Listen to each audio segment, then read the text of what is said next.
Hey y'all, welcome.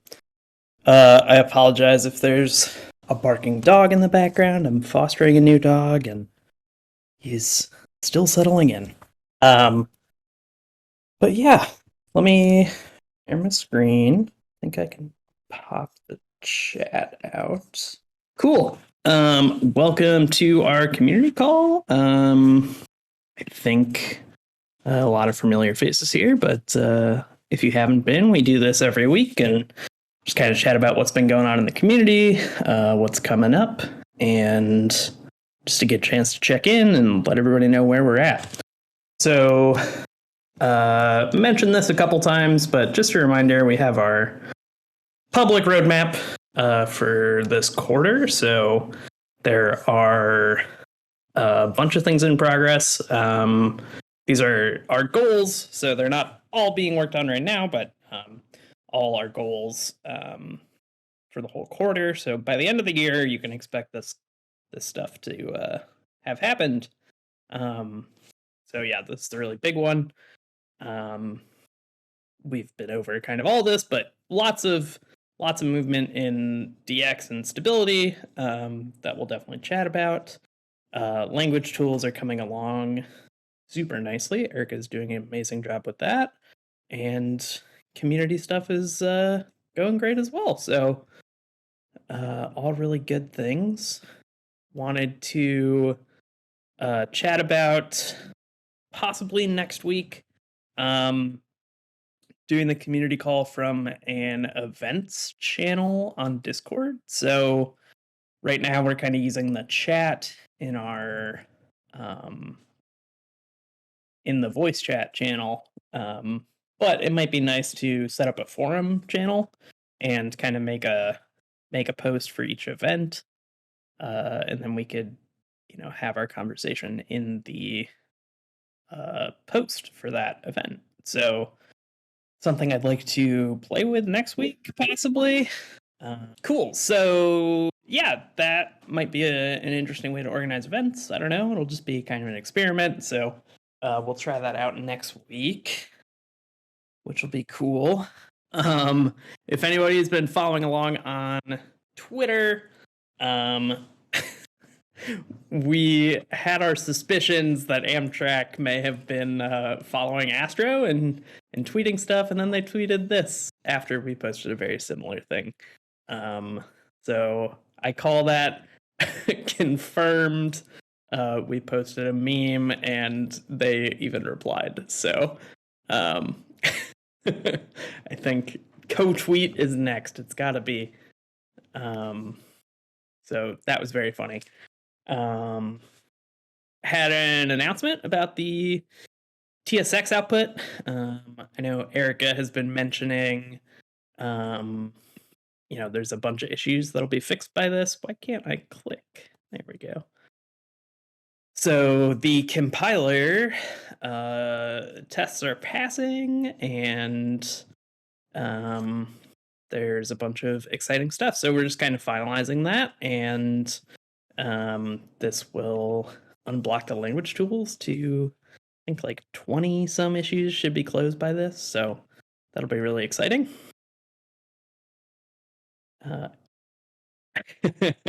Yes, source maps are super fun.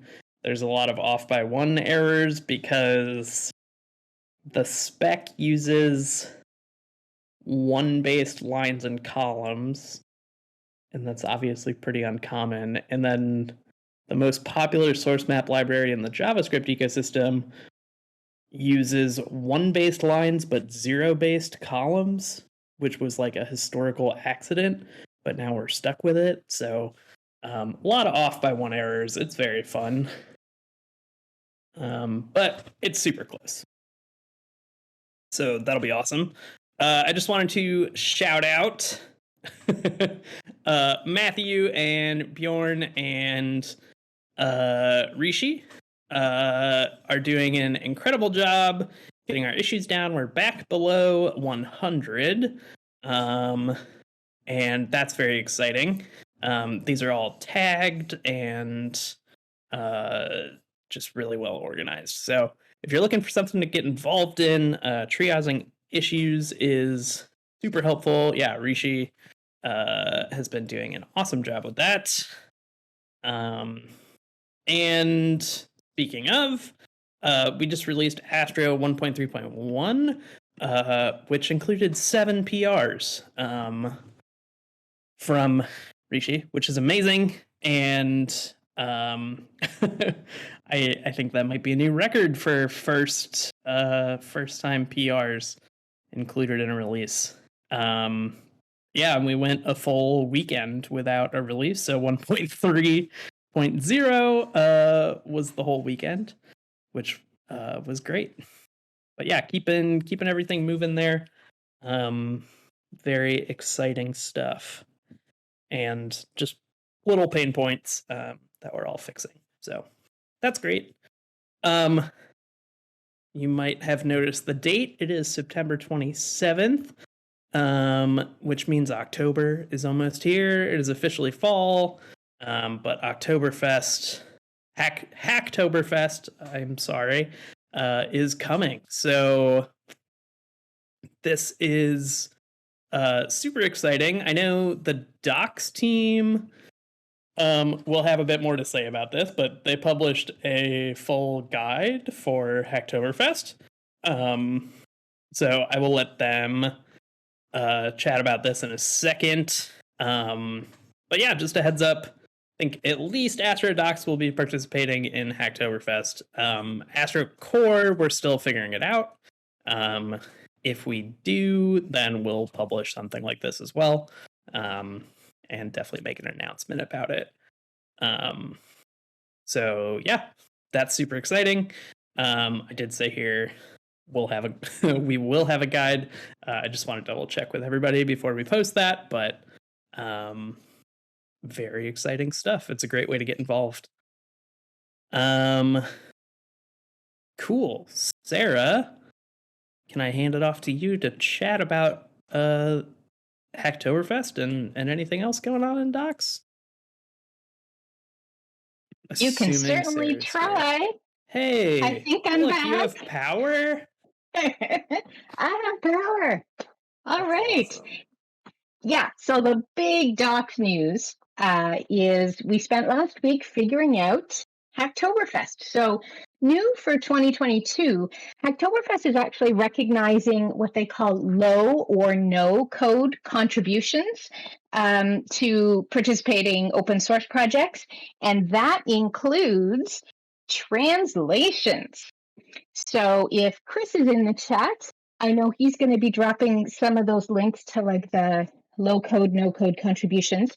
So given this new category and how important and how prolific our I-18N gangs are, we decided we wanted to recognize the awesome work of our translators in particular. So we are catering our 2022 Hacktoberfest to them. You can read Chris's post in the Docs I-18N channel for more information. I think he's also got a link for that. He's usually my link backup. Yeah, so basically there are going to be 2 ways to participate. There's going to be making translation PRs and reviewing translation PRs. So if you're making a translation PR, you will need to request in your PR that a maintainer add a particular label. I think it's Hacktoberfest accepted to your PR. We're probably going to do this with all the translation PRs anyway, but this at least helps us protect from spam a little bit. So if you're going to do that, don't forget to check the special pinned docs issue. So if you go into docs and issues, we've got a pinned issue that lists the status of all the pages to be translated. So only grab the ones that are listed there and only grab the ones that are listed as needs translating or needs updating. And then when you grab one, you go into your particular Discord channel, because we've got a channel for all the languages, and then be sure to let your gang know that you are working on that one. So I know everybody does a great job in those threads for coordinating. Yeah, that's how you can make a PR, request the label. Those are going to count. But what we're especially excited for is that if you're reviewing a translation PR, we are also going to make sure that it counts for you. So if you're reviewing a translation PR, which I mean, we all know, and our translators know, we can't merge these PRs until somebody else has looked over them. So that is just a crucial part of this whole thing. If you're reviewing a PR, then you're going to need to get yourself some actual PR cred. So we have this whole elaborate system so that you can do that. And you can see Nate's got our Hacktoberfest MD file on the screen right now. What you're going to do, you're going to PR to this page, and then you're going to add your name to the bottom as a reviewer. You're going to add your GitHub handle, and you're going to add the number of the PR that you reviewed. And of course, one of our most prolific reviewers is already there as an example for you. So then when you make a PR to this file, that's the PR we're going to attach the special label to. That's how it's going to count for you. Beauty. Now, while this October is meant to specifically encourage and promote the translation efforts and really to get us more reviewers, so wherever you find reviewers around the web, Twitter, GitHub, get them in here. These reviews will count.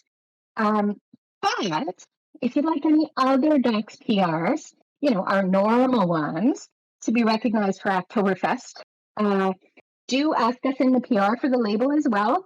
And if it meets our usual docs PR standards, then yeah, we'll apply the label for you as well.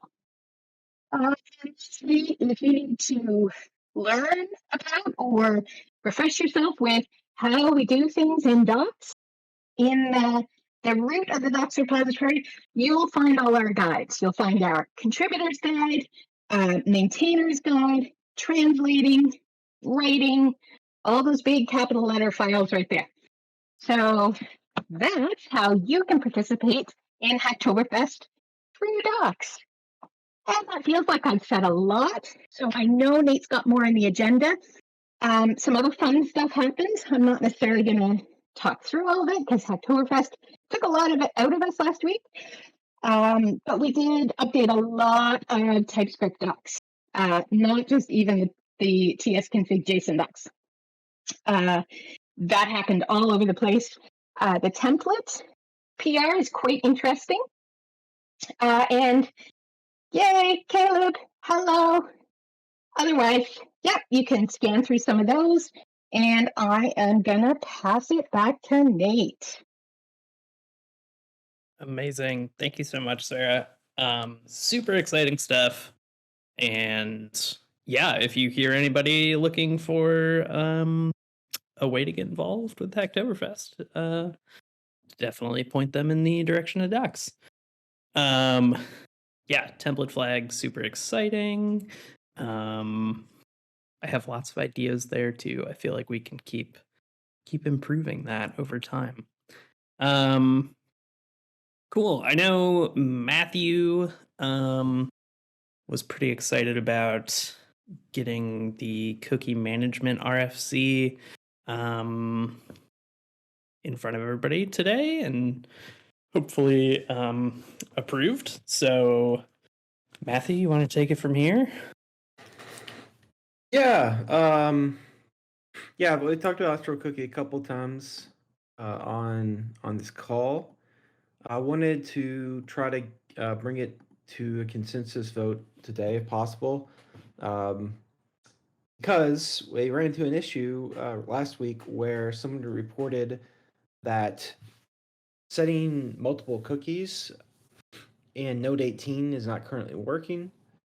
So background here is that when you set a cookie, what actually happens under the hood is you call you create a set cookie header, and that sets your cookie.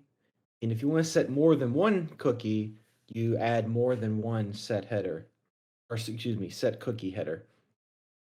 So this is how cookies work, right, in HTTP. However, the like standard response.headers object, the headers object, it's not really made for this use case. It's really made for the browsers. And what happens when you try to add multiple of the same header? That API is actually concats them into one. However, this is not actually what you want to happen, because said cookie actually needs to be separate headers. So anyways, just the standard API essentially doesn't accommodate this scenario. And Cloudflare and Deno and some other hosting providers like kind of have worked around this problem, and just kind of made it work transparently. And we actually have the same workaround ourselves for Node using Node Fetch. However, the new version of Node 18, which comes with Fetch built in, it has more of a strict interpretation of this API, and so our workaround doesn't work essentially. So long story short is that there's not a great standardized way to set cookies. And so Astro Cookies is kind of something we want. I think we want to do anyways.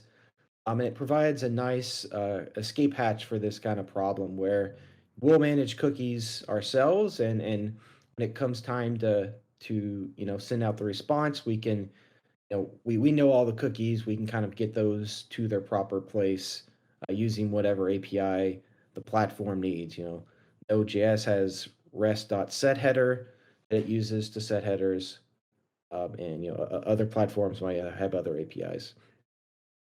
So yeah, just kind of brought up why Astro Cookie is important anyways, and I wanted to get this out. So I actually spent some time yesterday working on implementation of this. Made a couple changes to the RFC from that. Pretty small. I added a has helper so that you can check if a cookie exists. Astro Cookies has like a map-like API. If you've used JavaScript maps before, it's essentially the same thing. Yes, I also added this, which returns all the headers that will need to be added. So you could this is mainly for like an implementation, Node.js implementation or Cloudflare implementation. This is what they would use. You probably don't need to use this yourself, but you could if you wanted to see what headers have been added. So yeah, I think this is ready to go. The overview of the API is that there's a new top level object on the Astro Global called cookies. It has a get method which you can use to get a cookie. And that returns an object with a couple of helpers. One is there's like a JSON helper if you want to convert that serialized value into a JavaScript object. There is a number helper, etc. Or you can just get the raw value as well. There's also astrocookies.set, which is used to set a cookie value. You can provide options, which are like all the different, there's different ways to customize a cookie. You can set it to be HTTP only if you don't want it to be available in client-side JavaScript. There's a few, these are standardized cookie options. And we use the cookie package, which is kind of all the Node frameworks use this to kind of serialize our cookies. And there's a cookie.delete if you want to delete a cookie. Deleting a cookie is really just setting a cookie to a expiration date in the past. But so it's kind of a convenience function for doing that. You can delete a cookie that way. And like I said, there's cookies.has. So I think those are all of the methods on there. Like I said, I added has and headers when I worked on the implementation. Yeah, I think from previous discussions, there's positive responses. There's a couple of changes that I've made, but with the implementation kind of ready to go, I wanted to bring it up and see what people, if we could get consensus. Yeah. How does deleting the cookie, if deleting the cookie sets an expiration point in the past, does astro.cookies.has give you a false positive? So we can, this is open for debate. The way I implement it is that once you delete a cookie, has is now false because that cookie is essentially treating the astro.cookies like a map. Yep. So if you delete something from a map, it's no longer in the map. I do have Yeah. a test for this. Cool. That makes total sense. I just thought that might be a little edge case there. It is. Luckily, I just happened to think about it. Cool. Yeah, also worth noting, I think Node 18 goes LTS in like a month or something, maybe less than that. So be great to get this in. Make sure our Node 18 support is solid. Yeah, to be clear, we still might try to work around the headers problem, just in case people are trying to set it, using headers.append, but we want to have this as a nice fallback, kind of a guaranteed way where we can always integrate with any particular runtime. Yeah. Cool. Other question, I guess I see that you found a solution for the spoken word expiration date. Yeah, so I implemented this. It uses Vercel has a package basically that lets you convert those into numbers. So yeah, you can say expires in 30 days. We'll convert that for you. It seems pretty nice to me. Yeah. Cool. I agree. Yeah, are there any other thoughts from everyone? Share them in the chat or feel free to speak up.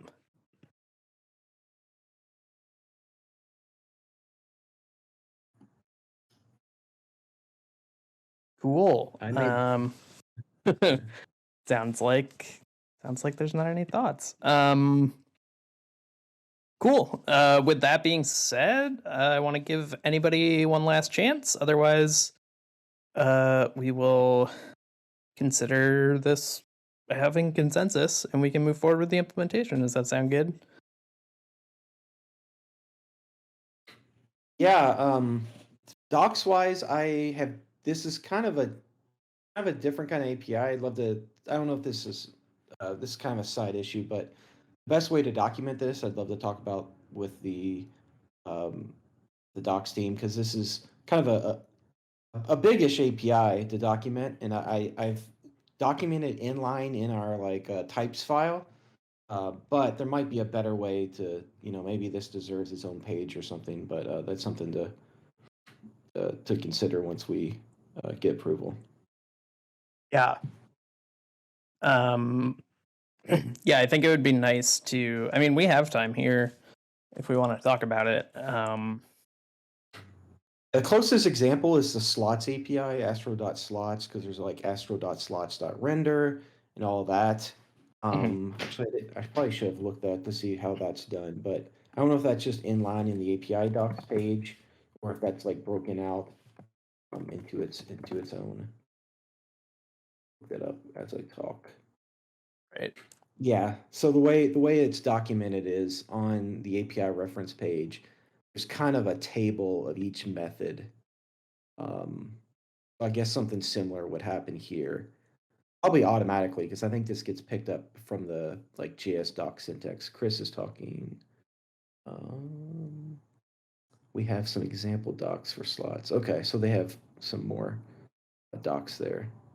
Right. So we'll often decide there's some key use cases which we want to show people in a slightly more fleshed out and kind of handholdy way. And then the API reference, which this is in the main types file you said, Matthew? Yeah, is that where, I think that's where Astro Slots is coming from too, the docs in the API reference page.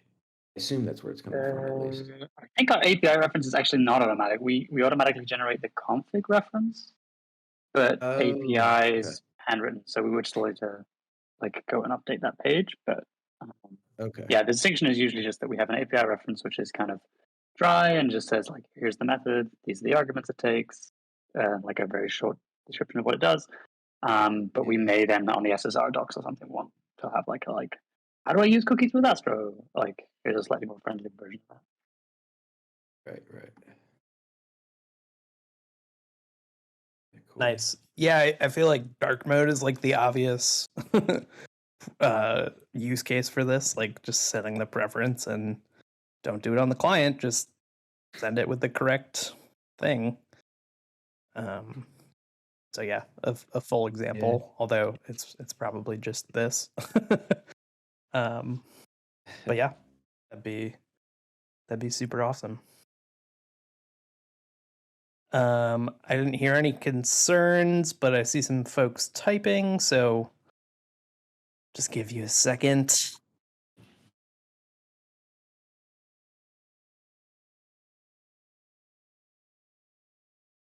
Cool. Excellent. Given that, give everybody one last chance. Otherwise, this is accepted. Give it a minute.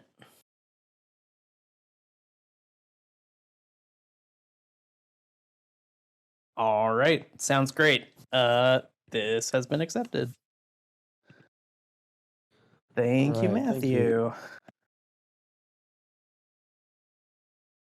Oops, that's the full text. I meant to post that. Awesome. So that will be another RFC. Let me just leave a comment.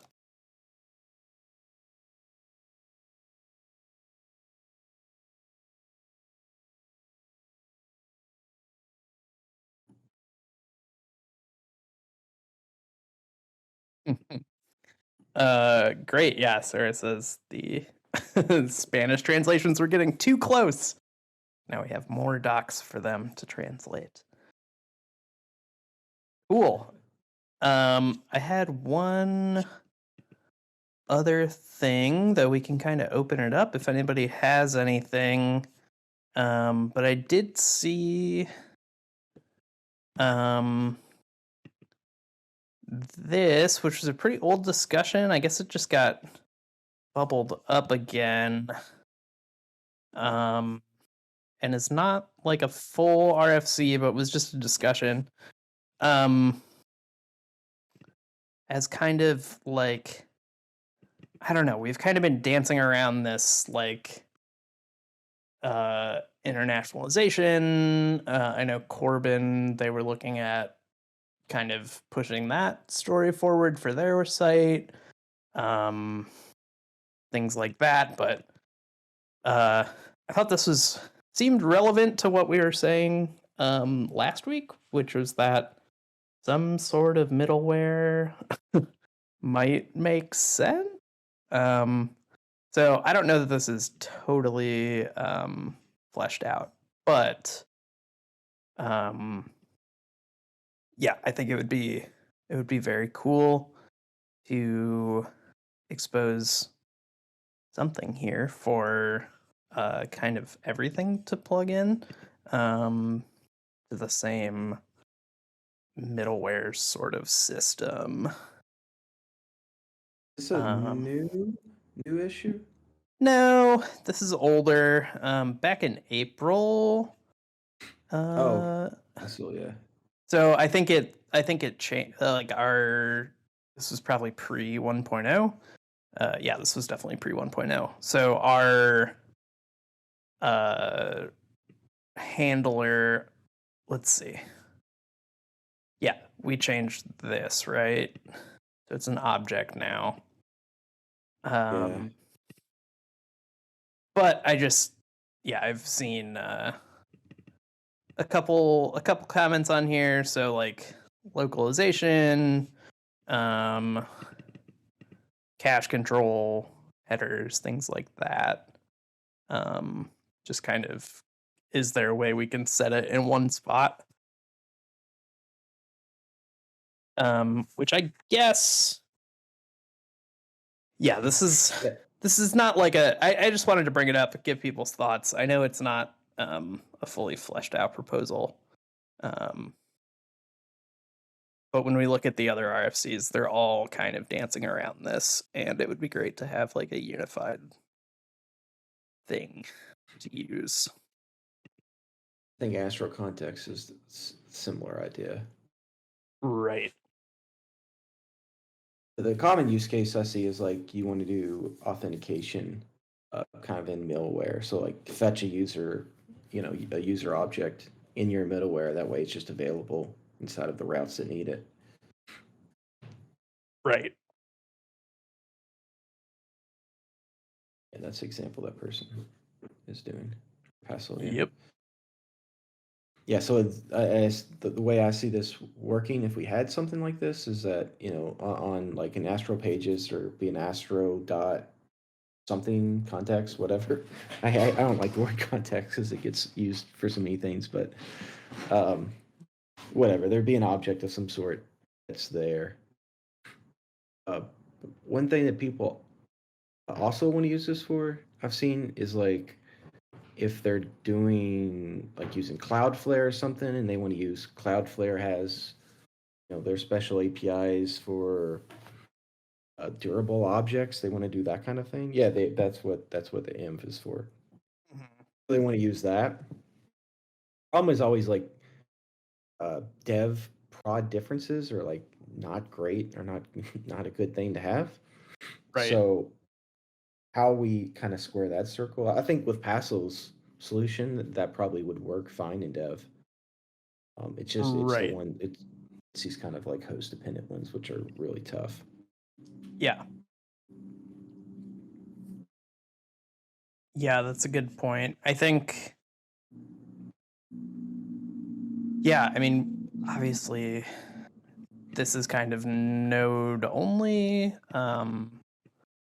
at least the way this is proposed, but I do think like just generally very useful to have some bucket you can put stuff in and share among your pages. I'm curious if like,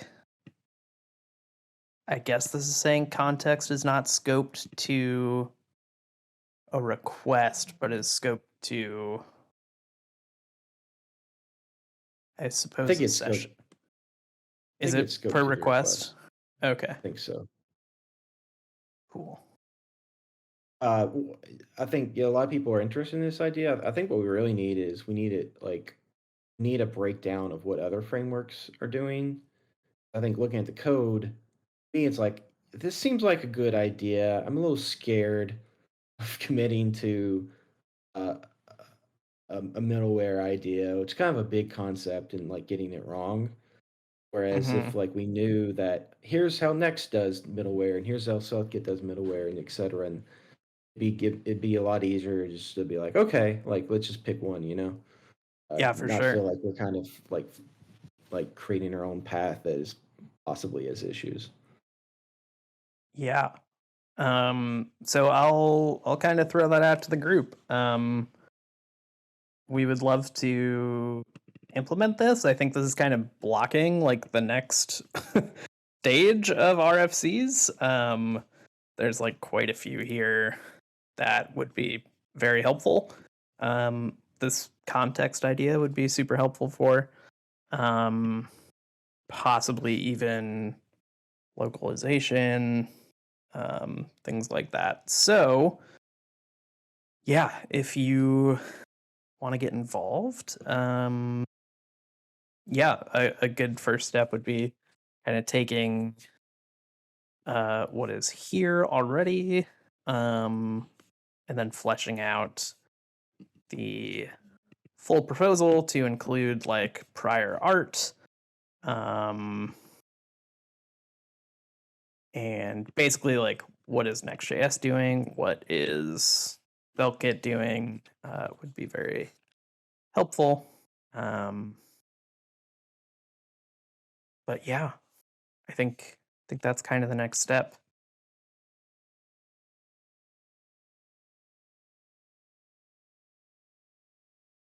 Cool. Yeah, obviously something that would be very helpful for everybody. I'm even gonna upvote it. So yeah, if anybody's looking to get involved in the RFC process, this would be a great one. Sorry, I missed the chat, so let me catch up on that.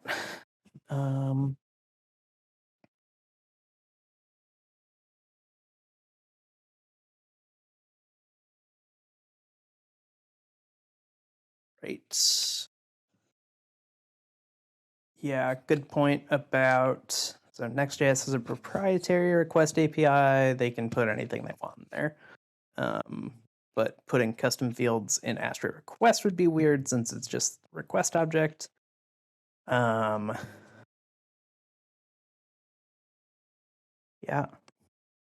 Cool. Yeah, Pascal's discussion there is also very good. So, cool. And then,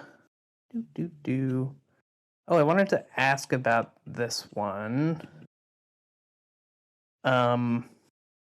Astro base. So, this is something that's come up a bunch, and we never really decide on. I guess it's decided now. We're 1.0, but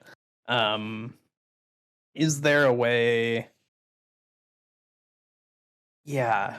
So Chris says, I actually expected astro.site to have the base inline, so you could use astro.site.path name. The last time we talked about site, is basically site is like untouched by us. Okay, Is kind right. of what we concluded. It's just So whatever is in your config. Right. So we have import.meta.env.base URL. Is that kind of our Yeah. official solution here? Yeah, that seems to be, that does seem to give you the correct thing. Cool. I don't know if there's an advantage to having that be Astro, because there's also import meta and site, which I think is the same as Astro. Yep, those are mirrored. I think this is borrowed from Vite. Like if you set your base for Vite, it also sets this. That just seems like one of those weird API things where like some things are on import.meta.m, some are on Astro. I think we've had some requests and maybe a plan, maybe it's down here. I can't remember if someone had a plan to like do a guide on how to host at a base. And so this seems like Yep, that would be super helpful. Yeah, I do think like this, just using a base tag is actually a pretty good solution. But yeah, just wanted to get some clarity. I didn't know if we had changed our minds on this one.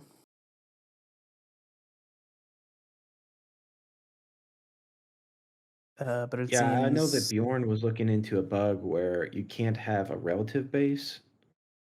And I can't remember, but he seemed to think that was a hard one to fix. Yeah. I would say I use base in some of my projects, like the base tag, and I just write it in there. I think sometimes we try to make things just hard code it. Yeah, sometimes we make things too configurable and like too dynamic when they don't really need to be. Yep.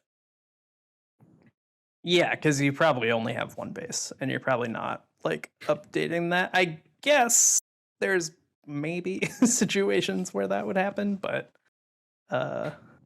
probably not very common. In which case you can use the environment variable, right? Right. Cool. I'm not against this in general. I just think that I think our base situation is not great. I'd rather make base work before we start making it a prominent part of the API, I guess. Yeah. I totally agree with that. Cool. Yeah, I'm going to open it up. Did anybody else have a discussion that they wanted some eyes on?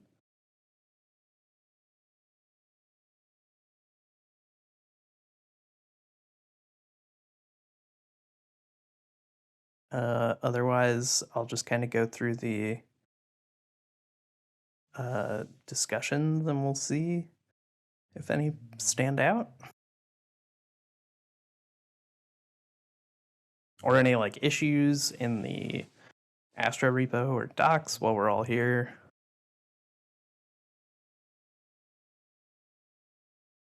Waiting for the typing. Erica, good. Yes, I agree. We should fix every issue.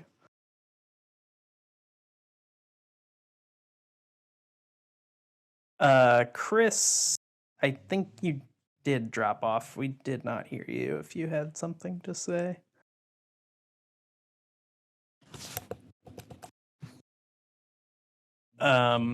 Oof. Yeah, good point, Caleb. So yes, the CSS ordering thing. There's a specificity clash right now with global styles and locally scoped styles in your file. So we kind of discussed this as a core team. There's no like issue that I'm aware of that's been opened. But yeah, there were a couple options. Yes, Sarah, I think just continue as if they work. So right now you kind of have to work around the specificity issues by like authoring your styles differently. But that was not the case. I think that was a regression that snuck in before 1.0. But the problem is changing that is technically a breaking change. So then we were discussing as a core group, like, what should we do? Thank you for the issue.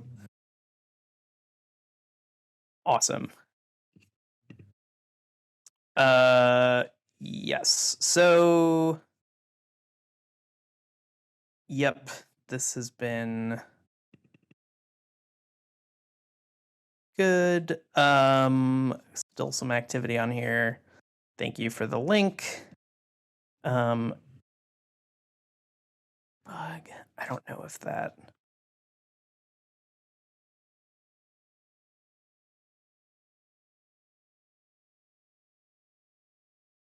Yes. Okay.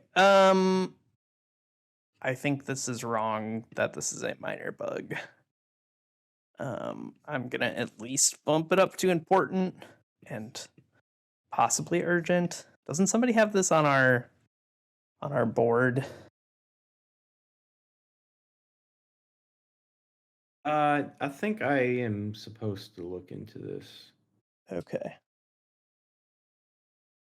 Cool. Yeah, so we talked about there just being a fix because it just feels broken right now. So it would be like a fix in minor was the current plan.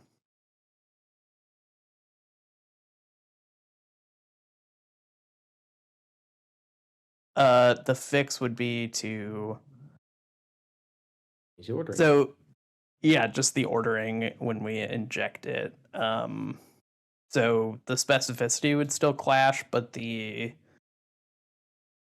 scoped styles would come after imported styles, which means that they would win. Yeah. The problem was the where selector normalizes the specificity, which then, so if we didn't make that change, we wouldn't have noticed this because the specificity of scope styles would have artificially been increased, which again is not the right thing to do, which is why we changed it. But yeah, you would expect like I can use global styles and scope styles, and scope styles should win, which means they have to come after. So yeah, the way we were thinking about this as a regression more than anything else. I think this ordering has probably always been wrong, and we just didn't notice it because the scoping increased the specificity, Right. which kind of masks the problem. And once we added where, then Yep. Super fun stuff. And at layer, like, is a possible option. I know people have explored that, but it's not like it's only like 85% right now, so not something we can really build in.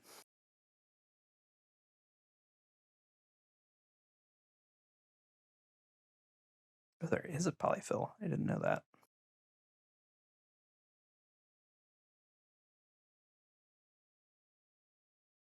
Gotcha. Yeah, so I think there's also a spec for true scope styles in CSS, which would be very cool. It's like a donut selector. So that would be the ideal thing, but until that's ready, this should just be fixed so it's not like broken. I keep having like little demos where I want to show off some things, and it just doesn't work right now. So cool. Yeah, thank you, Caleb, for bringing that up. It's definitely been on our radar. It's just a tricky one. So seems like Matthew's going to be looking at this very soon.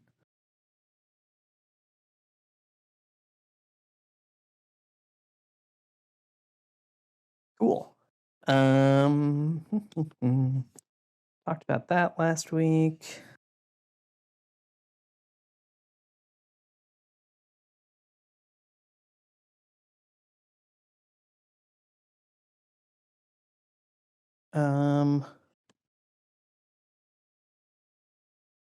Okay, this is a big one that comes up a lot. So I just wanted to chat about it. Yes, right now define vars has to be inlined, which means you can't import anything in that script because we can't process that. So the reason this is happening, for context, is that there's kind of two stages to rendering in Astro. So we compile your file to a JavaScript file, and then when we render it, we convert it to, like, we run that file. So I'll say compile time is when we convert this file to a JavaScript module, and then render time or runtime is when we render that file to HTML. So Astro files are JavaScript files that generate HTML or TypeScript. So these things are only known at runtime, right? You might have like some fetch value and get that. So we really only know these when we are fetching something or like actually running the file, I mean. And these things, if we didn't have is inline here, we are able to hoist all of this out and process it and bundle it without actually running your file, right? So there's a mismatch between define vars, which happens at runtime, and all the other script processing, which happens at compile time, which is why we can't do this. But yeah, we could potentially do something where we have like some global value. But then really the big problem here is that these, like, people want, I think, define vars, people want to run as like a component instance, right? So if you have a component and you pass in like color, and I want to log that color, if you think about it, that's kind of like a React component. Like, you're getting props and you want to do something with it in the script. So we don't really have that concept in Astro right now. scripts are either inline or hoisted, but they run once. So there's no like component instance. So one possible solution is like coming up with a component instance sort of thing, which would basically every time the component's on the page, we call that function that's here. And that could possibly, like, we could wrap this as a function basically that gets the defined var value, and then we'd be able to hoist it. But like then it would be, I don't know, does that script run multiple times? Is that intuitive? Like, we're dealing with like a very different new concept here. So just for some background, I know this trips a lot of people up. Would love to fix it, but it's a tricky one. Everything right now is pretty hacky workaround. I know we also chatted about like having like import.meta.host or something that you could like query selector. That would be very cool as well. But yeah, it'd be like we'd kind of need like a component level script for this. Just want to catch up on the chat.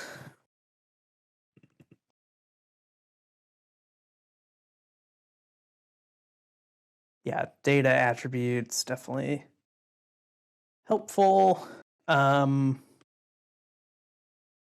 Yeah, Caleb, that's actually how that example is sort of how defined vars work for CSS. So we're actually able to, we inject, yeah, so we actually inject those for basically into the style attribute. We inject those custom properties, which is great. For scripts, it's a little different. Yeah, script hoisted is a great suggestion, except that was originally what bundled scripts were called, was script hoist. So that would be a little confusing. Yeah, web components also kind of the pattern here. Where you just like use an attribute and pass in the value. And then read it when you connect your like when the connected callback runs.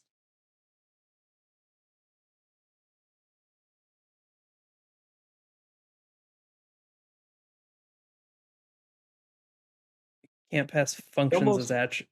Yeah, that, I mean, you can't serialize a function across the boundary anyway. Across the server client boundary. You technically can, but we can't guarantee that it's going to run on the client. What if you could import a JavaScript file and like treat that as a component? In other words, I'm going to import JavaScript script that exports a function or something. And I could just use it like I use a component. But instead of like, rendering a component there, it renders a script that calls that function. Does this make sense at all? I think I follow, yeah. I'm writing chat. Yeah, Tony's example there is kind of what we've been doing as a workaround for this. Like, I think we could put some sugar over defining a web component, passing in values, but it's also totally possible. I also think defined vars was sort of this thing that we were like, oh, cool, this would totally be possible. And then this was before SSR and a lot of runtime refactoring for our rendering. And in a static site generation world, like all of that gets done at the same time. Like it seems like it's the same step because it all happens one after another. But then in SSR, they happen very separately from each other. So yeah, now that's an interesting idea, Matthew. Having a script. I don't know how I feel about that. It's like mentally fits the model, right?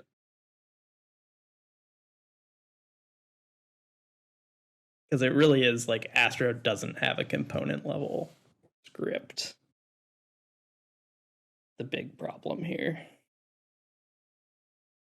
It's and I implemented, I know we're at time. I did implement like something, but here, so it's possible to do this where you can have this and it's still hoisted, but then are like wrapping this in a function, and it's a bunch of extra stuff that has to happen there.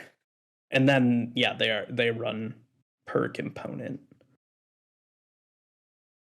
which is interesting.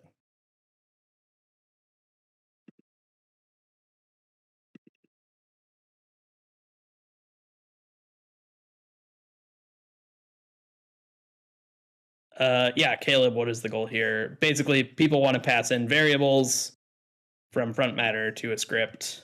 They also want to bundle and process the script. I guess the simpler answer to like thinking about Caleb's goal here is like you want to write TypeScript and then you just want it to be an inline script. So like it's just going to be an inline script like an inline script is right now. We define vars, but it can do some bundling and stuff. And then you just get like a bunch of bundled inline scripts. That wouldn't like need a new, wouldn't do anything really new except for the bundling. I think that's what Caleb's saying. I don't know how useful that is, but yeah, I think like Matthew's suggestion here, which is like, oh yeah, we could attach that, right? Like we could separate the script from the defined vars somehow, but then you could only have like one per instance, right? Because you would name some value, and then if you render that component multiple times, you would have multiple sum values that would conflict with each other. no, I meant kind of like, so right now if you have defined vars, you get an inline script, but you get a script tag with some inline variable declarations and then the contents of your script. I think what Caleb said was his goal is to have variables captured while retaining Astro processing. Obviously, yeah, either the Windows solution or you like wrap it in a function and call that way variables have their drawbacks. The sort of simple thing would be to still process that script. Oh no, you can't because it happened before. That's what you were saying before, right? Yeah. It happens in a different stage. It's a tricky problem. It would basically be like the compiler could extract this because we can read this and at least know, like you couldn't do a dynamic value here. It could only be an object syntax like this. And we could maybe do some magic to make it work. Right, you could bundle the script that is there, like without the vars, and then at runtime inject to the top of that inline script. Basically, yeah, it would be like an import. We'd wrap this as a function that gets some value, right? And then call that function with at runtime. Right, ends up being the same solution essentially as what you had, except with bundling, which maybe wasn't necessarily clear. Right. So yeah, it's I should probably write up like an example of how that would work, because I do think it's useful. There's definitely workarounds, but this is clearly a pain point.